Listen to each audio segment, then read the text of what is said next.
সবচেয়ে মজার কথা হলো সবশেষে তারা ঠিক হোটেলের সামনে গিয়েই নেমে পড়ল।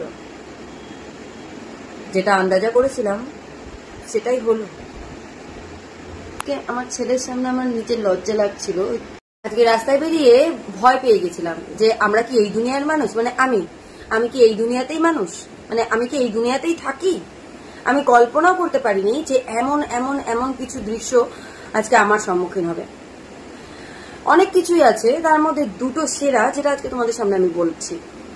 যদি তোমরা কখনো এইসব প্রত্যক্ষদর্শী বা নিজেরাও ফেস করে থাকো তবে অবশ্যই তোমাদের অভিজ্ঞতা আমাকে শেয়ার করো। সত্যি অকল্পনীয়, আমার ফিলিংস খুব বাজে। তবে এতটা বাজে পরিস্থিতি দিয়ে যে আমরা যাচ্ছি ভাবতেও ভয় লাগছে। আমরা চাইলেই সবকিছু কিন্তু ভিডিও করতে পারি না।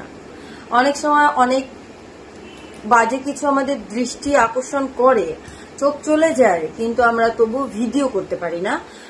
যে ভিডিও কিভাবে করব, কারণ নিজেরই খুব ছোট লাগে নিজেকে যে এই ভিডিওটাও আমরা করতে পারি। যেরকম ধরো আজকে দুটো খুব বাজে সিচুয়েশনে আমি পড়েছিলাম। যেরকম একটা হচ্ছে, আমি যখন টোটোতে, মানে এখন যেটা ম্যাক্সিমাম প্রত্যেক রাস্তাতেই পাওয়া যায়, টোটোতে উঠেছি। সেখানে এক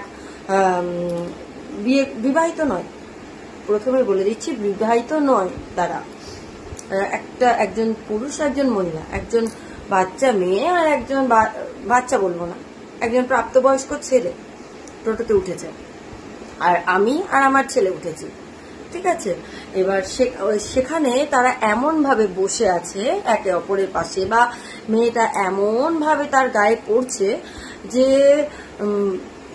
মানে যদিও ভাবি যে কাউকে কিছু বলবো না, তাদের পার্সোনাল ম্যাটার, তবুও মুখ দিয়ে বেরিয়ে যাবে যে ভাই বা বোন তোমরা ঠিক করে বসো। মানে দিন দিন সমাজটা এত নোংরা হয়ে যাচ্ছে, মানুষ এত নোংরা চিন্তা ভাবনা হয়ে যাচ্ছে, তারা কোনটা ঘর, কোনটা রাস্তা, কোনটা রাস্তায় করা উচিত সেটুকু ভুলে যাচ্ছে। মানে একদম কুকুর সমতুল্য হয়ে যাচ্ছে। কোনো মানুষ যখন রুমের ভিতরে বসে কাউকে টাচ করার কথা ভাববে দুবার, তারপরে কাউকে টাচ করবে, সেখানে তারা ওপেন অন রোড করছে। যাই হোক, ওটা রইল একটা। আর একটা বলি, ট্রেনের ভিতর বসে যখন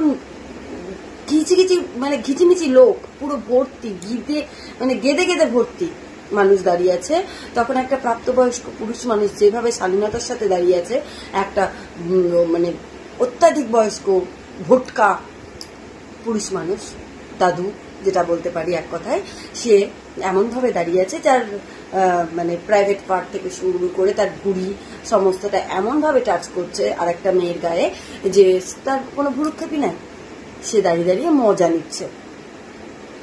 এই হচ্ছে দুটো জেনারেশনের গল্প। হ্যাঁ, যেটা আমি প্রত্যক্ষদর্শী, আমি নিজে এগুলোকে সাফার করলাম, সেদিনও আজকে তোমাদেরকে বললাম যে সমাজ আমাদের কোথায় জানো তো ধ্বংস হচ্ছে, ওই এক বয়স্ক মানুষগুলোর জন্য আর এক ওই সদ্য বেড়ে ওঠা কুচকুচানিগুলোর জন্য। মানে কি বলবো, আজকে আমার ছেলের সামনে আমার নিজের লজ্জা লাগছিল ওই টুকটুকিটায় বসে থাকতে, যে ওরা এমন বিহেভ করছে টুকটুকিটা।